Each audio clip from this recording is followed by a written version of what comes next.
space niya. Ayan lang yung nakain ng space niya. Ayan po. Wala po akong masasabing ano dito sa Shinong rice mill machine. Napakahusay po ng pagkagawa po nito.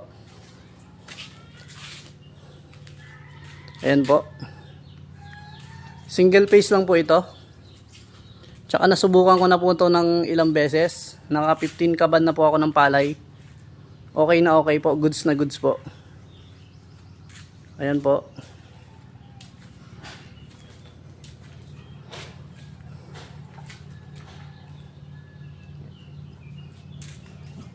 Ito lang po yung aking masasabi sa sa Shinong rice mill machine. Goods na goods, 100% po. Kuha na po kayo nito, murang-mura lang po, abot kaya. Makakatulong po ito sa ating